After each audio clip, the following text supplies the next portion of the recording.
It is the 11th of March 2018. Nearly 3,000 delegates have flooded into the Great Hall of the People in Beijing in China. They are there for the first session of the 13th National People's Congress. This inaugural session is different from most others, however, as an amendment to the Constitution has been proposed by the Central Committee of the Communist Party and is due to be voted on as the first act of the new Congress. The amendment is wide-ranging, but the key feature of it is the removal of the clause in Article 79, one which limits the President to serve no more than 2 consecutive terms. The vote passes by almost unanimous consent, and so the way is cleared for the incumbent President to rule China indefinitely and to become the most powerful ruler of the country since Mao Zedong. His name, Xi Jinping, leader of the People's Republic of China.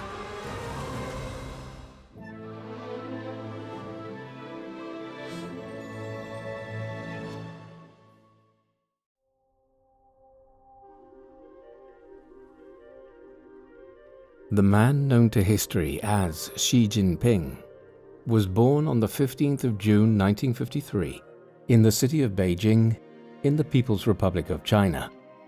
Because of the way Chinese naming conventions work, Xi is his family name, while Jinping is his personal or given name, the reverse of Western naming traditions where the personal name comes first.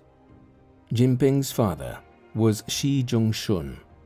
As barely a teenager, he had joined the Chinese Communist movement back in 1926 as the Northern Expedition that had brought the Chinese nationalists to power quickly turned into a civil war between them and their recent allies, the Communists. Zhongxun sided with the Communists in the Civil War, which began thereafter. He remained so into the 1930s, despite coming under severe ideological scrutiny at one time. After the Japanese invasion of China in 1937, the nationalists and communists had temporarily put aside their differences to fight the foreign invader. Xi Zhongxun was amongst the communist fighters in the years of conflict that followed. After the war, he returned to the communist side, though, as we will see, in later years, his family can hardly be said to have been rewarded for his long service to the communist cause. Jinping's mother was Qi Xin, his father's second wife. He was one of 4 children the couple had, of which Jinping was the second youngest. She too came from a communist-aligned family. Xi's childhood was tumultuous. The Chinese Civil War, ongoing since the Northern Expedition of the mid-1920s, had only been put on ice because of the Japanese invasion in 1937. It resumed as soon as the Second World War ended in the autumn of 1945. However, where the Communists had been on the brink of defeat in the 1930s, they exited the Second World War much strengthened, in large part because of how appallingly corrupt the nationalists or Kuomintang were, to the extent that President Harry Truman of the United States was unwilling to provide them with anything near the support that the Soviet Union gave the Chinese Communists after the war. In 1949, the nationalists were driven from the Chinese mainland and established their own miniature state on the island of Taiwan. Today's Republic of China is the direct successor of it. On the mainland, the Communists set up the People's Republic of China as the second most powerful communist state in the world, next to the Soviet Union, and the largest in pure population terms.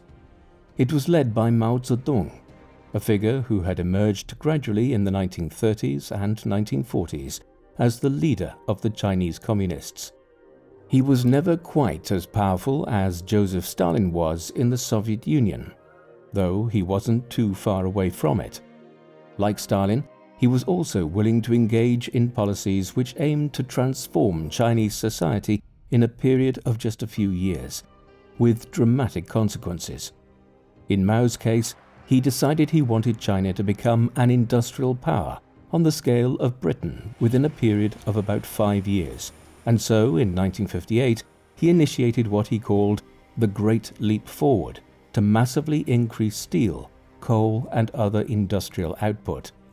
The policy was horrifically mismanaged and led to a massive famine which killed tens of millions of people.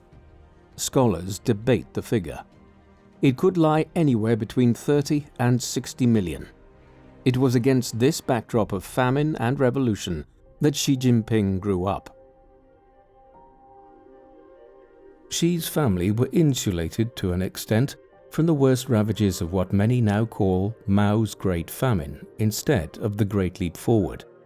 After the Chinese Civil War ended and the Communists came to power in 1949, Xi's father had been rewarded by promotion into a number of important positions.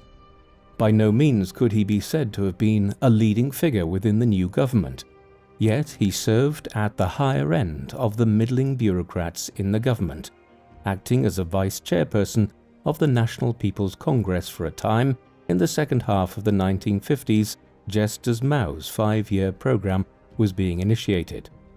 This meant the family escaped famine or excessive privation. All of that was threatened when Xi Zhongxun was purged from the party ranks in the mid-1960s.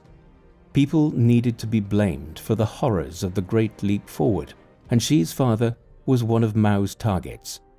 The ostensible excuse for his demotion was his role in the publication of a biography of Liu Zhidan, a figure who had died all the way back in 1936 during the Civil War, and who was seen as a communist martyr whose legacy Mao was anxious to have erased from the collective memory in China.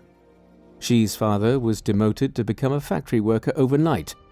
By that time, Jinping had acquired what was a decent enough primary education by the standards of China in the 1960s.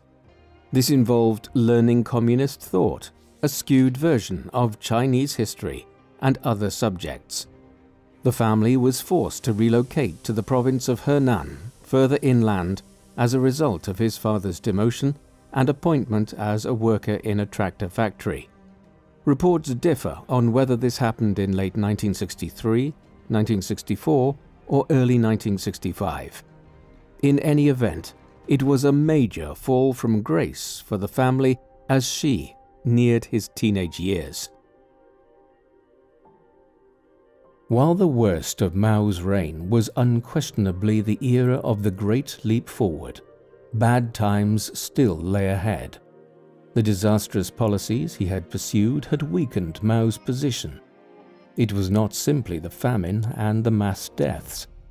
Part of the Great Leap Forward had involved a mass building program to erect hydroelectric dams and other pieces of infrastructure.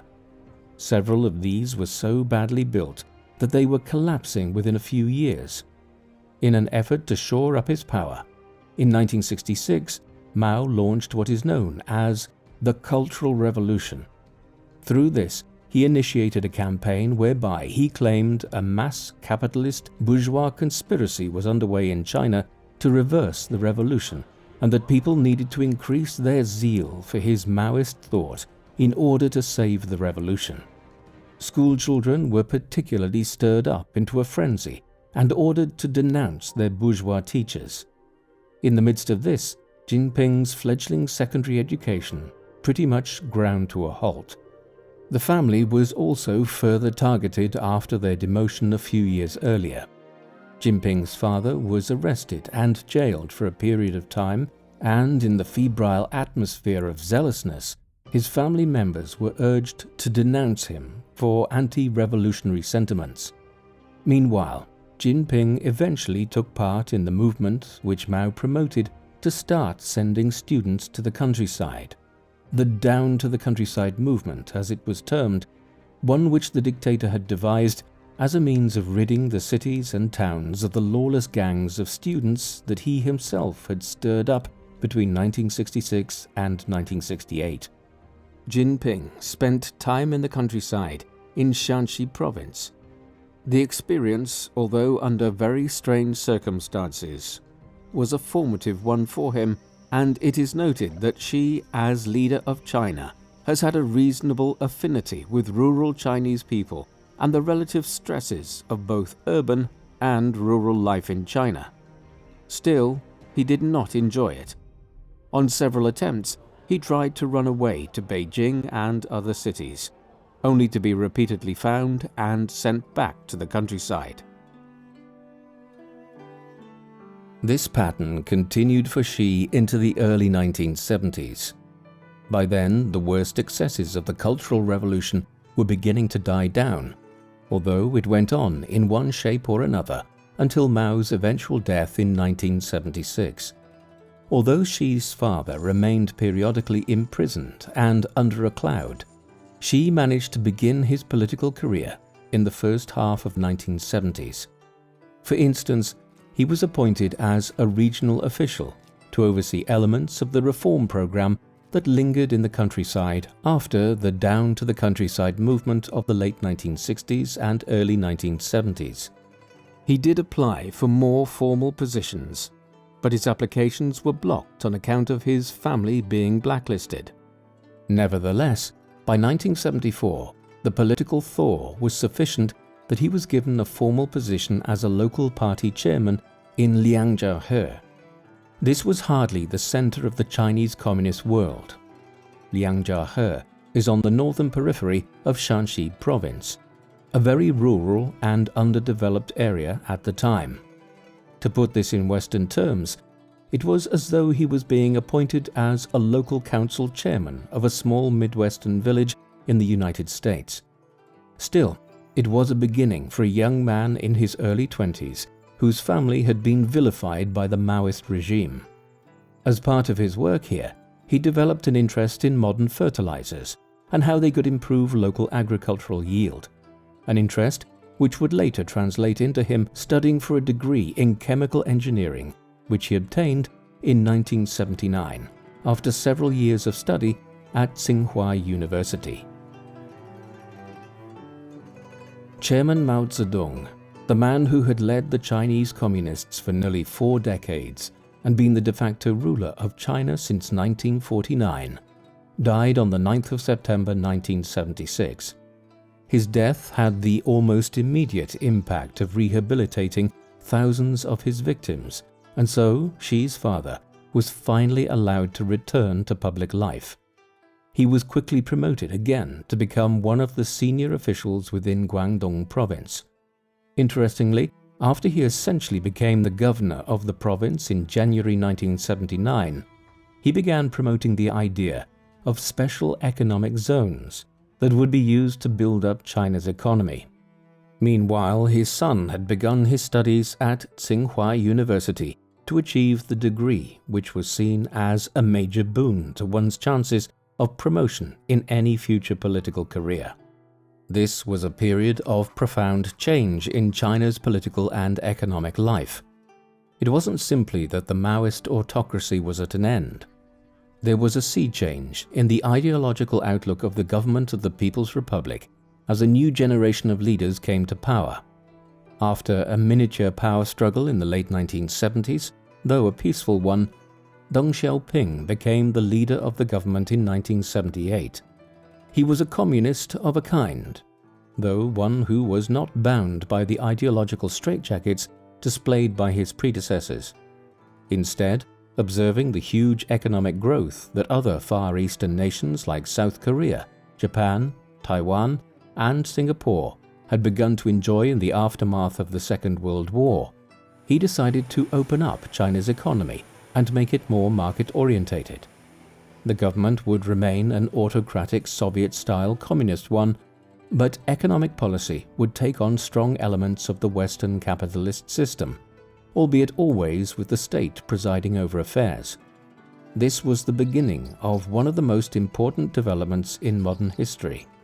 China, after centuries of underdevelopment and crisis, was about to awaken from its slumber and become the economic and political behemoth that its sheer geography and population meant it always should have been.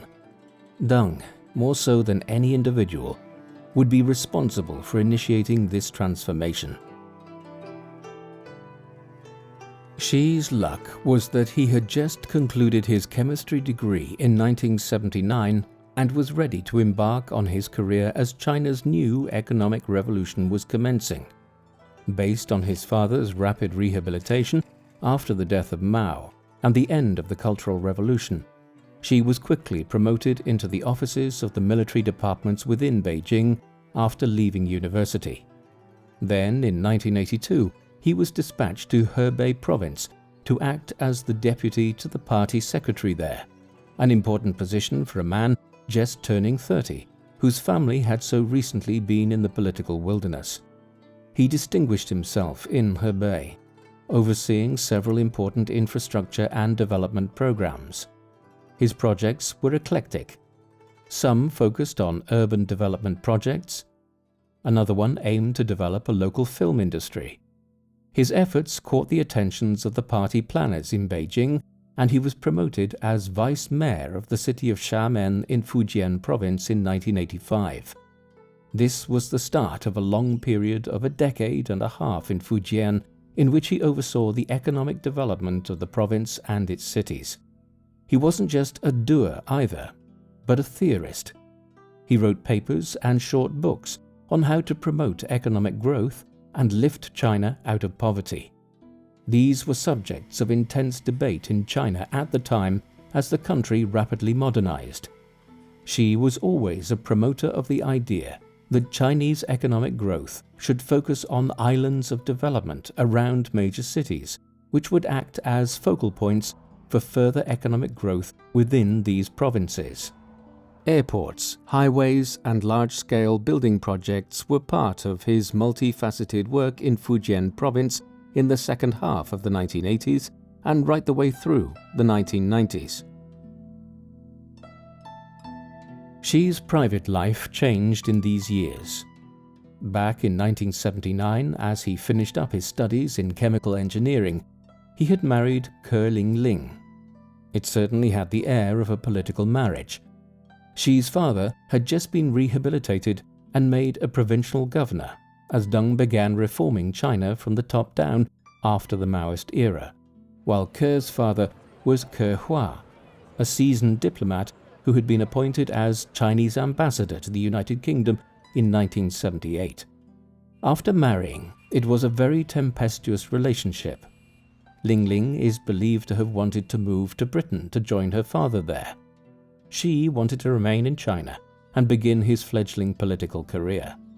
At the end of 3 years of arguments, they separated in 1982. After years of focusing on his career in Hebei and Fujian, in 1987, Xi married for a second time. On this occasion, his partner was Peng Liyuan.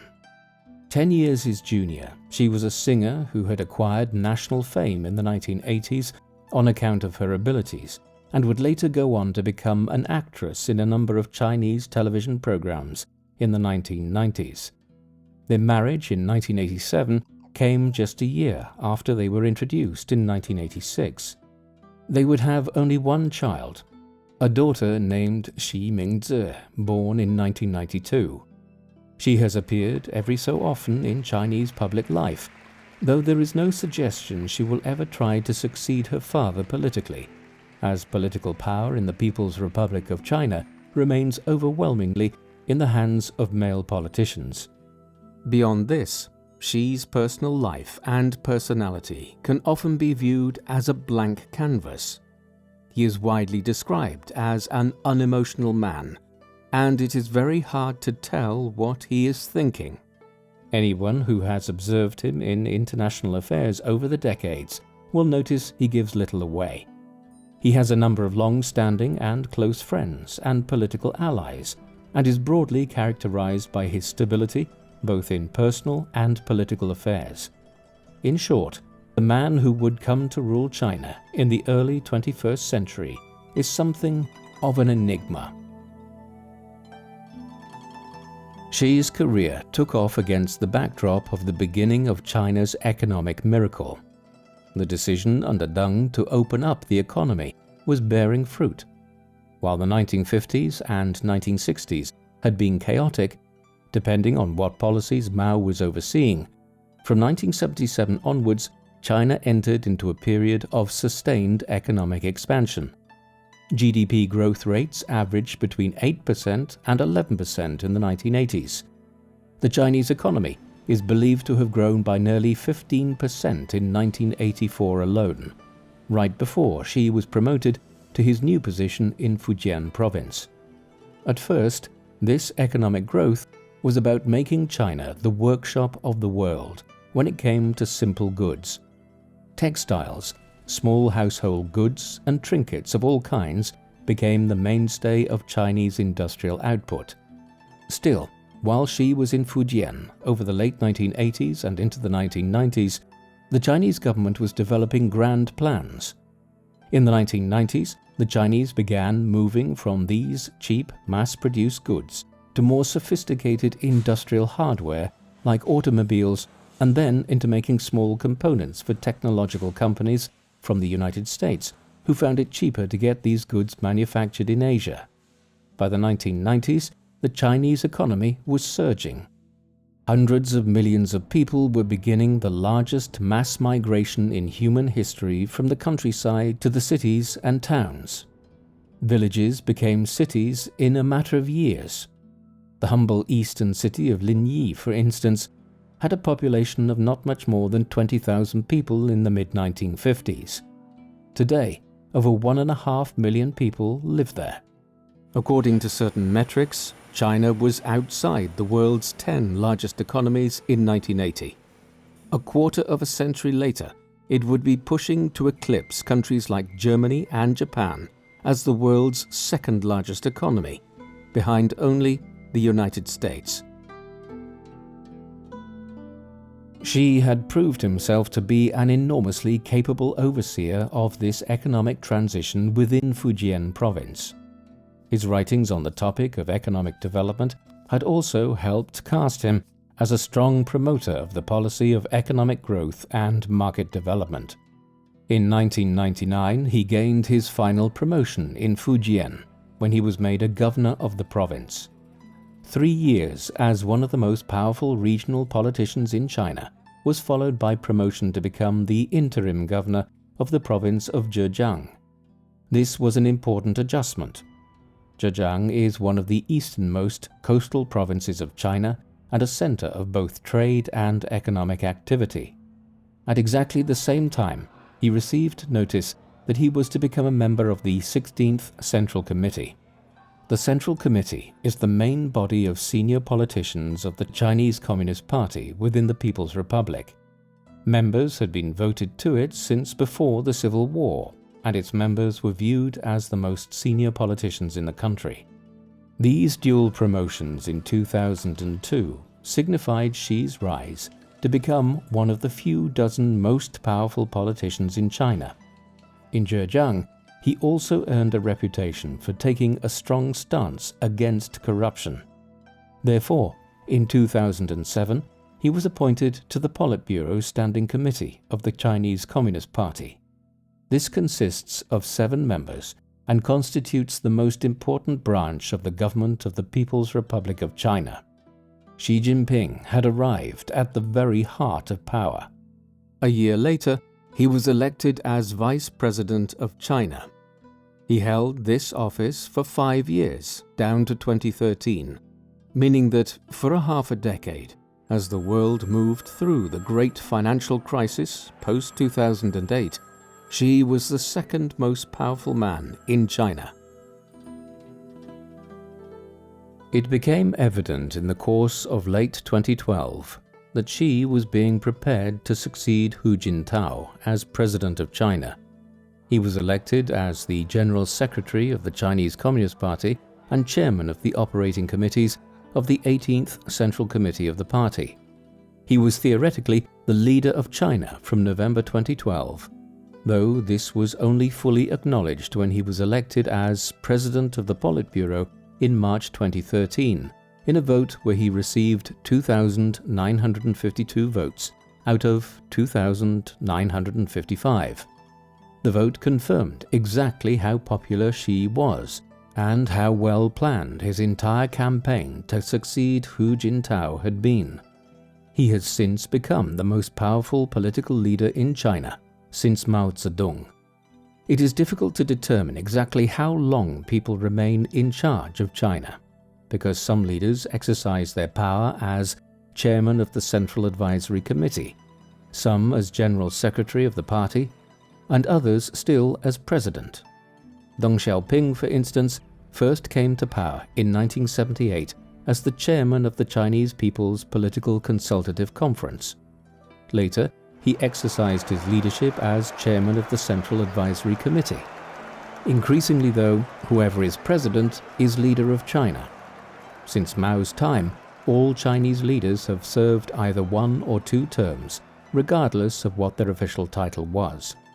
Xi Jinping has served as president for 12 years and counting as of 2025, and is in the middle of his 3rd term. It became apparent that his was a unique case in the course of 2022, as it became evident that he would be elected to a 3rd term in 2023, having already had his position as General Secretary of the Chinese Communist Party confirmed in 2022. Effectively, Xi is the undisputed leader of China. There are no rivals to challenge him.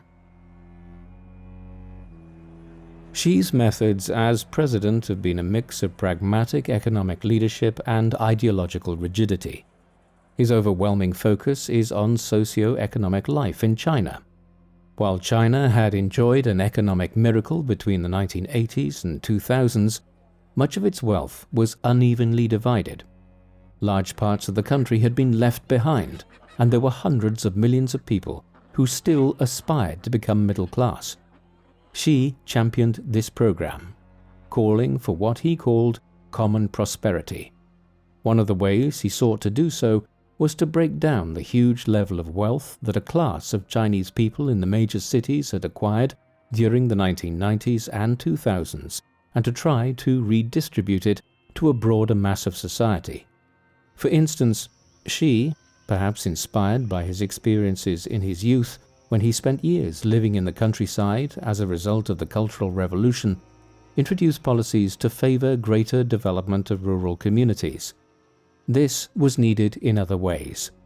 China's miracle had seen dozens of cities of millions or even tens of millions develop.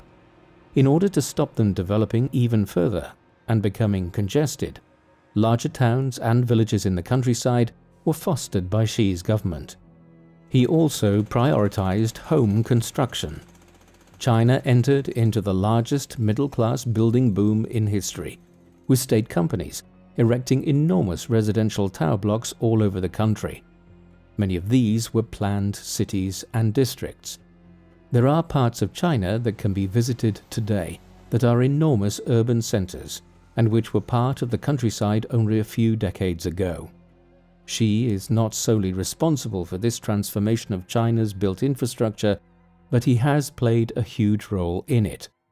This being said, it has become evident that Xi's building program became excessive. China's building conglomerates are in big financial trouble, and some of the planned towns and cities that are being constructed during Xi's time in power now lie as ghost estates or entire ghost towns. These broader domestic economic challenges aside, Xi has promoted a new form of Chinese economic development which has surpassed even what Deng Xiaoping championed back in the 1980s. Back then, the idea was to make China the world's workshop for cheap industrial goods. Anyone who grew up or was alive in the 1990s will remember that all manner of small manufactured items came with stickers saying "Made in Taiwan" on them. In the 1980s and 1990s, China determined that these would be replaced with "Made in China" stickers. A more mature economic policy was developed in the 2000s and then really took off in the 2010s under Xi. Through this, Xi's governments have invested huge amounts of state capital into thousands of companies. Imagine that the Chinese government under Xi Jinping has become a giant startup investment agency. It invests into companies that develop electronic cars, technologically advanced solar panels, mobile phones, computers, software, online commerce platforms, search engine companies, and much more besides. The vast majority of these companies that Xi's government has funded have failed, often losing hundreds of millions of dollars in the process.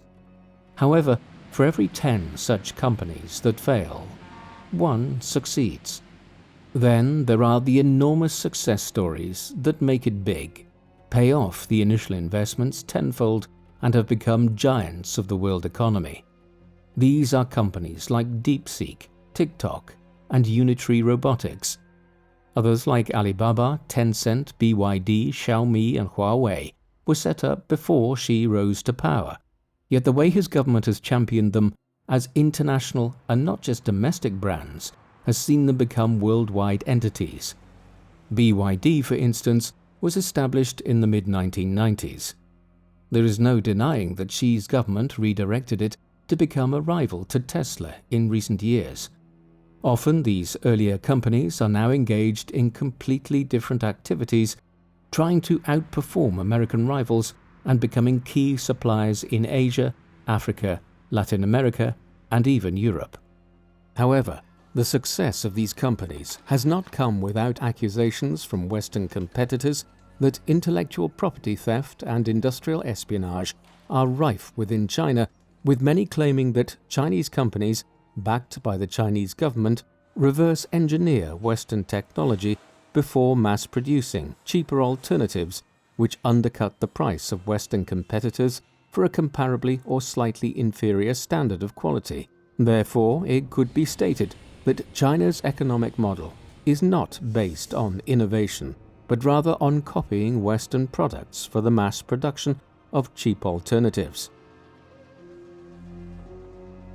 The Chinese government also uses state ownership of companies to maintain more effective control over China.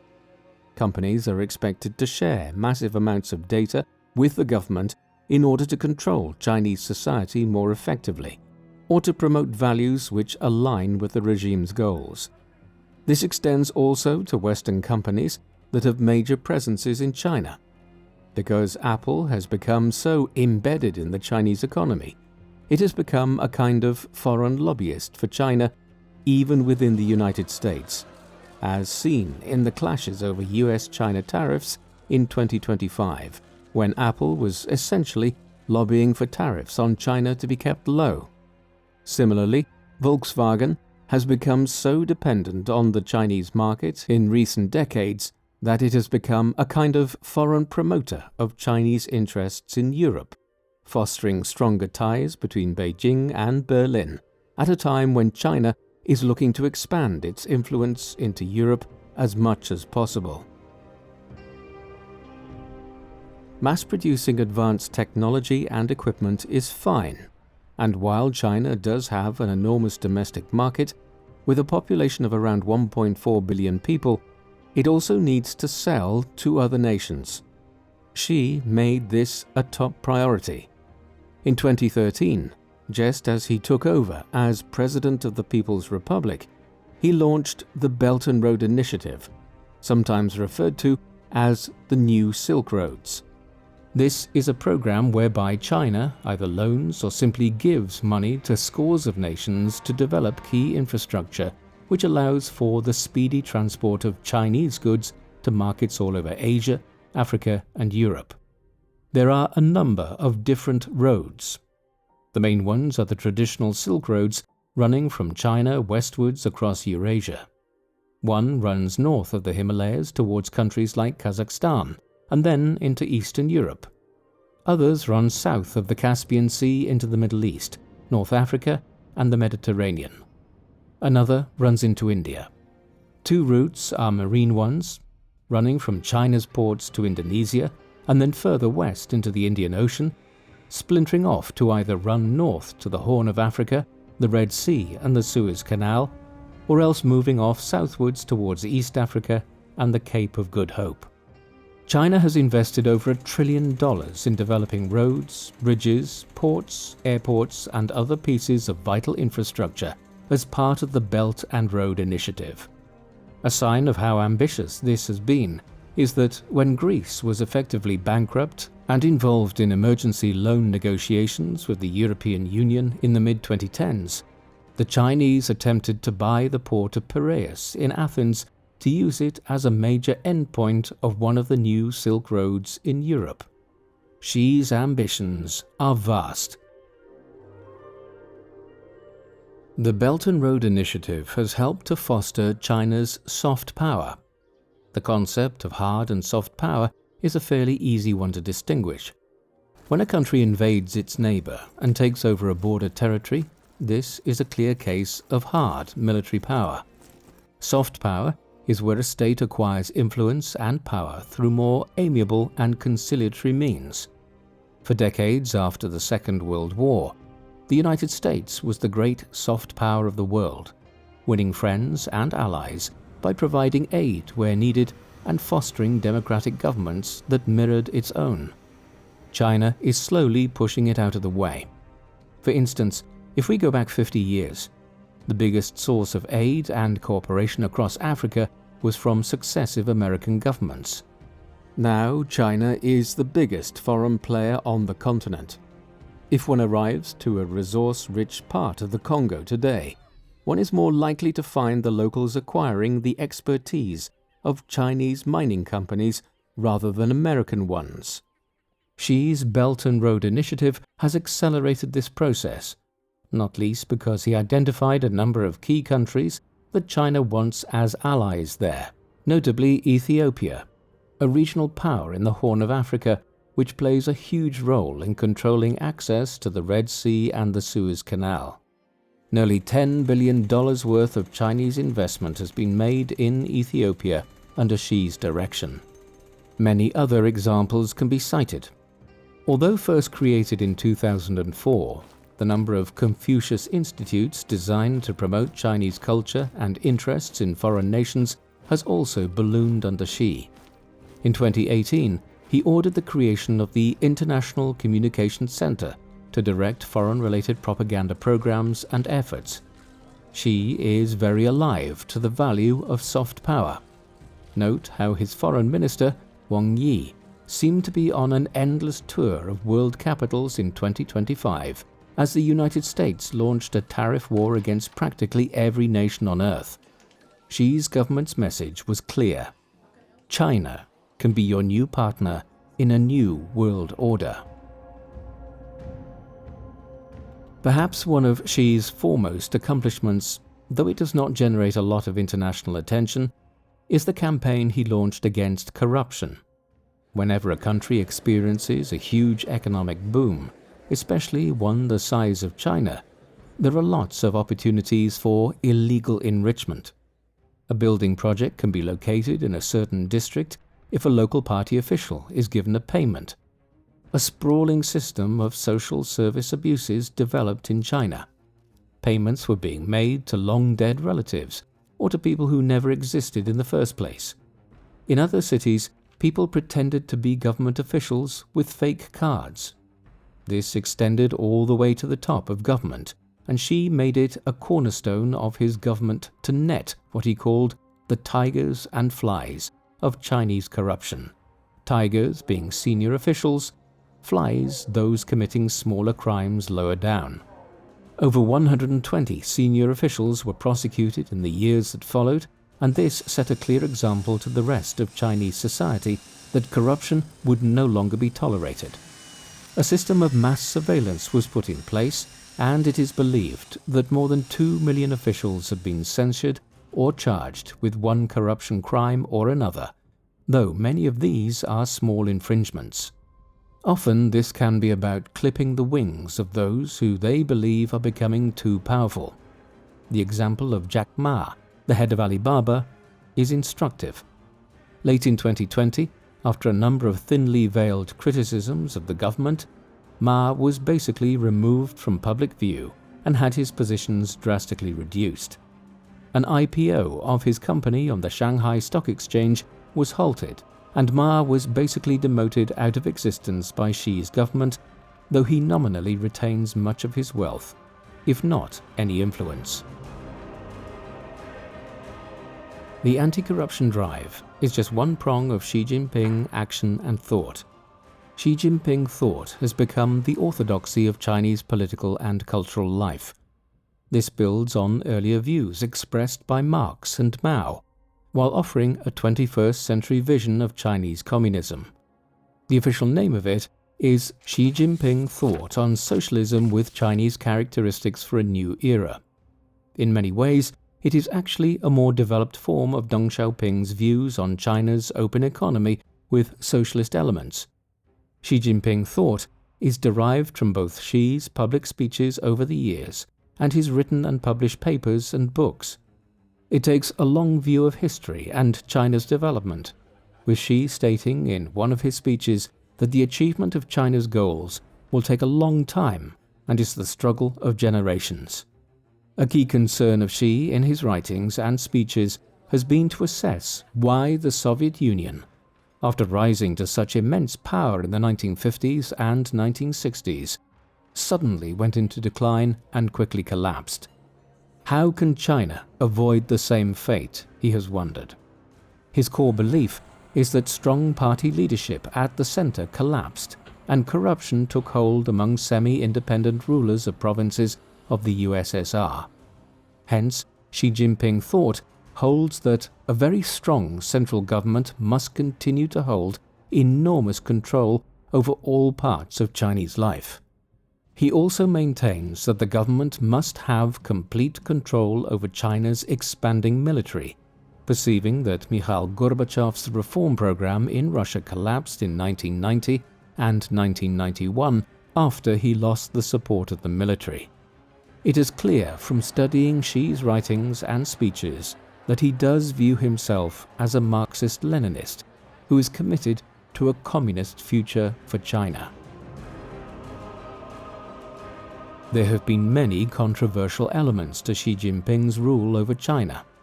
Mao is seen as the great tyrant by many, the man who killed millions through the ill-conceived Great Leap Forward, and then followed it up with the terror of the Cultural Revolution.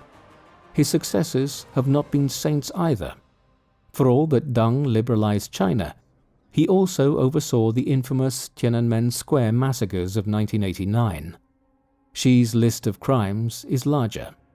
The most infamous concerns the treatment of the Uyghur population of the province of Xinjiang in the northwest of China.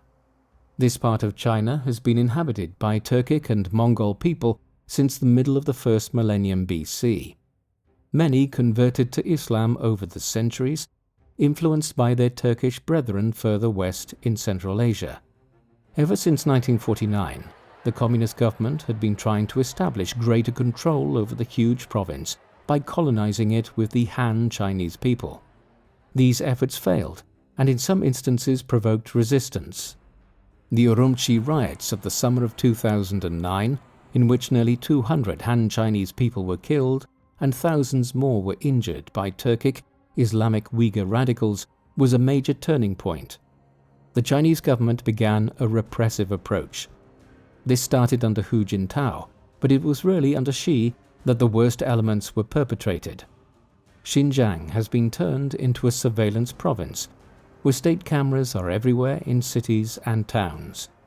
An estimated 16,000 mosques have been destroyed. Huge re-education camps and prisons have been set up through which millions of Uyghurs have passed.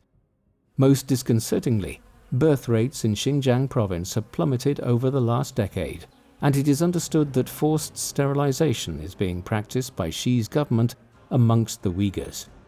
Policies like this constitute genocide under international law, although as other international crises have emerged in recent years, the Uyghur atrocities have simply disappeared from the international agenda.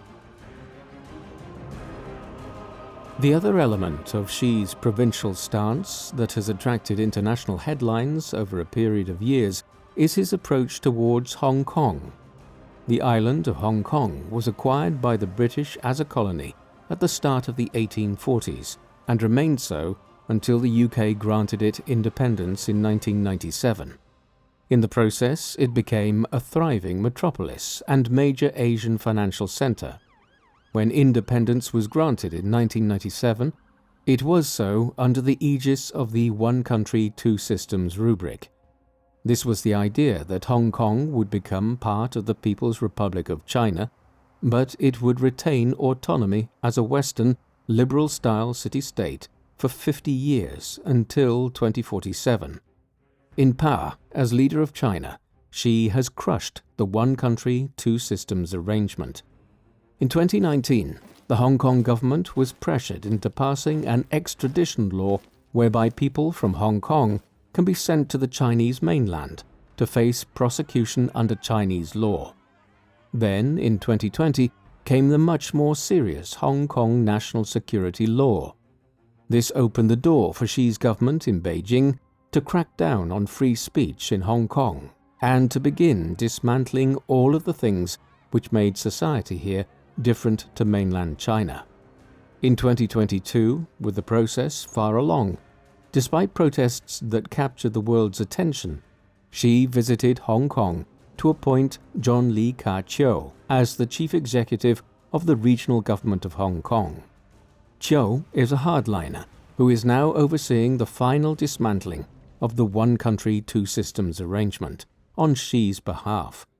Since 2022, the pair have worked hand in hand, with Xi publicly praising Chiu in 2024 for his oversight of security laws which crush free speech in Hong Kong. The situation in both Xinjiang province and Hong Kong correlates broadly with the decline of human rights in China under Xi. China is a police state. Its development under Mao mirrored the Soviet Union system of Joseph Stalin at the end of the Civil War and has never looked back. Indeed, a strong reason for the Sino-Soviet split that occurred gradually during the 1950s and 1960s was that the Chinese were more keen to defend Stalin's legacy than the Russians themselves. Under Xi, this system of control has been expanded and has begun to make use of every instrument of new technological surveillance. The Internet is heavily regulated, as is state media. This can include everything from Wikipedia to sites on Marxism and the history of communism being banned in China. The result is that ordinary Chinese people have virtually no access to information on issues which Xi's government does not want them to have access to, notably the long-standing controversy over China's occupation of Tibet. Xi allows foreign businesses to operate in China, but under heavy censorship rules.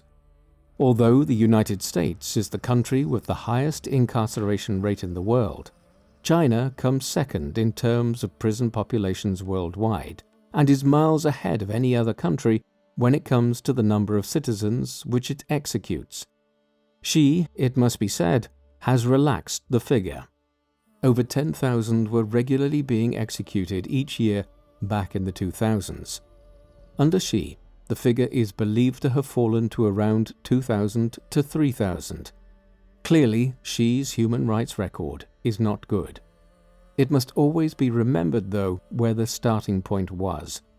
Before he ever even became vice president, let alone president, practitioners of the minority Falun Gong religious movement were appallingly persecuted in China, including a program whereby tens of thousands of members were allegedly forced to engage in organ transplants in the late 1990s and 2000s.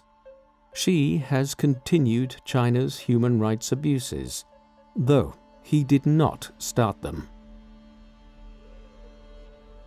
The takeover of Hong Kong and the dismantling of the One Country, Two Systems arrangement just halfway through the 50 years it was meant to run for is simply one element of Xi's more aggressive foreign policy in the Far East.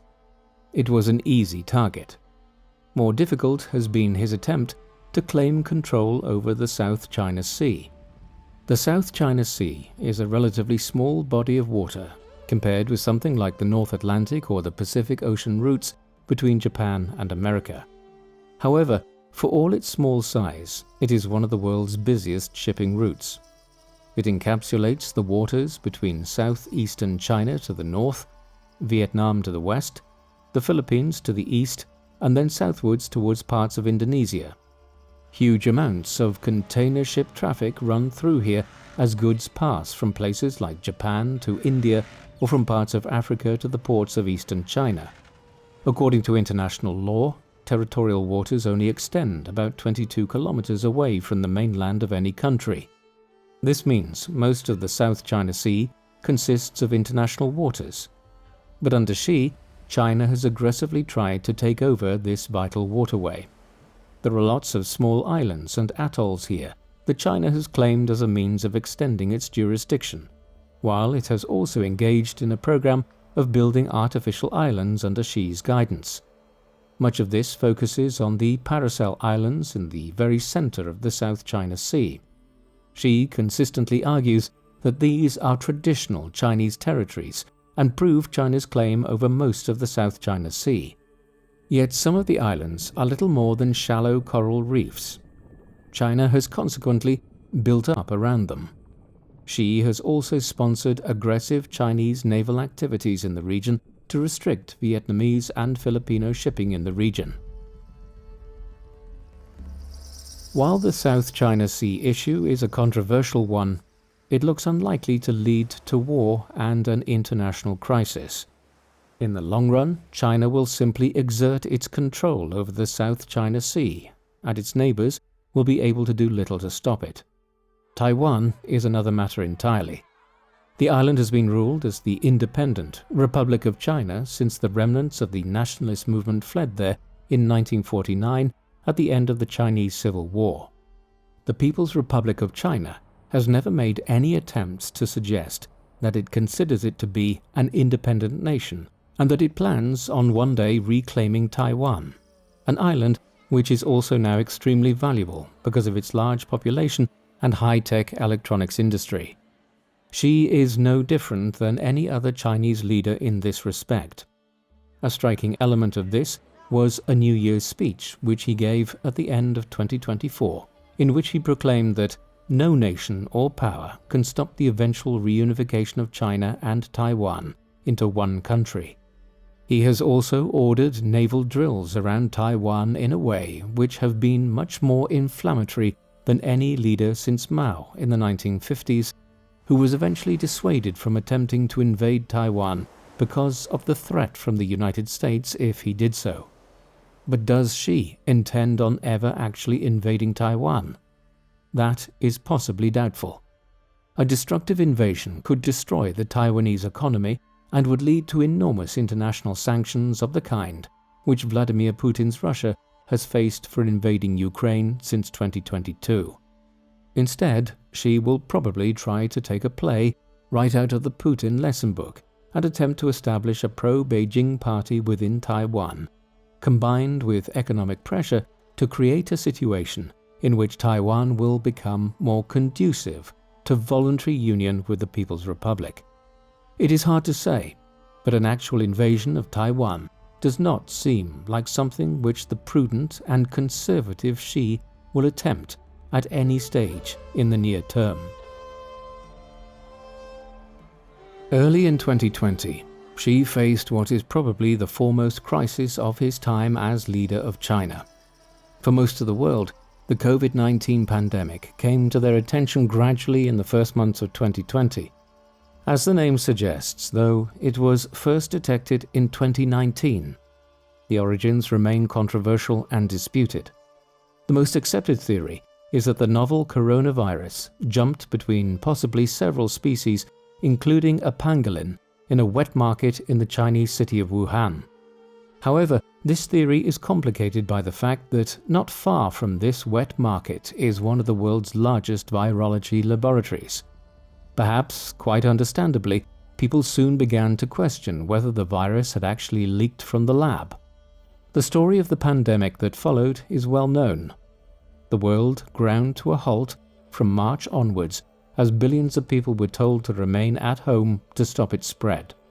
For Xi, this was a twofold crisis. Not only was he the leader of a nation that is home to over 1 in 6 of the world's people, China also had to deal with lots of questions about the origins of the virus. There was a boon at first too.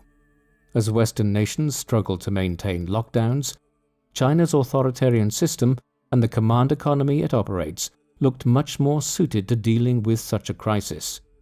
However, soon Xi was running into criticism. In 2022 and 2023, as vaccines were rolled out and Western economies reopened, Xi maintained lockdowns that seemed draconian and garnered a level of criticism within China which was unprecedented. It was one of the first times his control over China was in any way shaken. More broadly, the way in which the pandemic was dealt with in China points once again to the totalitarian nature of Chinese society. Where large outbreaks occurred in buildings, they were often sealed up, and people were literally imprisoned for days or weeks at a time. Often when we hear about Xi Jinping in the Western world these days, it is in the context of his relationship with the United States. There is no doubt that there is a kind of economic Cold War underway between China and the US, and that Xi has fostered it in his own way by ordering what could largely be called intellectual property theft from US technology companies and by trying to undercut American businesses in doing so. This strategy has been enormously successful. Consider the manner in which the electronic car manufacturers like BYD have completely undercut much more expensive American rivals like Tesla, or the shock to the world in January 2025 when China's cheap AI model DeepSeek burst onto the scene, demonstrating that it can do what OpenAI's ChatGPT does for a fraction of the price and energy demand. As all of this has occurred, American presidents have become more antagonistic towards Xi. The relationship that has captured the imagination of the public is that between Xi and Donald Trump, although Joe Biden was perhaps even more strident in his criticism of his Chinese counterpart, often referring to him as a dictator and slamming Chinese governance. Trump's relationship with Xi is peculiar. He clearly despises China's undermining of the American economy, although in reality, China has simply taken jobs that would be much more expensive to perform in the US. Strangely, he was decidedly muted on Xi in the first month or two of his second presidency in 2025, before his all-out trade war began to focus on China, in particular in March and April of 2025. Xi has not been docile. In a number of public pronouncements in the spring and early summer of 2025, he has made it clear that China is not some economic minnow to be bullied by the United States. It will strike back with sanctions of its own in the developing economic war. What implications all of this will have for future Sino-American relations remains to be seen. Of course, Xi Jinping's biography cannot be fully written. He is still alive, a seemingly healthy man who turned 72 years of age in June 2025. There is no sign that he intends to relinquish power anytime soon. Since Mao's death, a tradition had been established that no Chinese leader served for longer than 2 5-year terms as president or leader in some other manner. Xi is now in the midst of his 3rd term and will almost certainly serve a 4th. If he does so, he would be entering his 80s upon seeking a 5th term. This might not happen. Unlike in the Western world, where in some countries the halls of power have seen a growing flood of octogenarians unwilling to hand over power to a younger generation, China does generally believe in the idea that politicians should be young enough that they have some stake in the future. With the exception of Xi aside, Chinese political leaders are ineligible to be elected to the Politburo Standing Committee and other major governing bodies once they reach 68 years of age. Therefore, while it is likely Xi will serve a 4th term as supreme ruler of China, he might possibly step aside thereafter. As to how the remainder of his time in office will go, it remains highly debatable. Will he attempt to take over Taiwan? Unlikely, unless it can be done by undermining its politics from within. Will China continue to massively expand its global influence through its soft power? Almost certainly. More pressing are problems at home. China's one-child policy, which ran for over a quarter of a century from the late 1970s, has left a lopsided and aging population. Furthermore, the days of the Chinese economic miracle are over. The economy has slowed and is facing many challenges. How Xi responds to these issues in the next 5 to 10 years will determine his legacy in the long run. Xi Jinping is the most powerful leader of China since Mao Zedong, eclipsing even the heights to which Deng Xiaoping scaled as the architect of China's economic miracle back in the 1980s. What is so surprising about this is the straitened circumstances from which he came. It all could have been very different. Although his father was a long-standing communist and had fought diligently for the cause all through the long-running Chinese Civil War, he fell from grace in the mid-1960s during the Maoist purges which followed the disastrous Great Leap Forward. The Xi family were banished to a provincial city, and Xi's father spent much of the Cultural Revolution that followed in and out of prisons. Then everything changed rapidly after Mao's death in 1976. Xi's father was rehabilitated and made a provincial governor, and Xi soon acquired a foothold in the government. This was not nepotism, though. His rise to power was based on his consistent and effective application as a skilled regional administrator in Hebei, Fujian, and Zhejiang in the 1980s, 1990s, and early 2000s.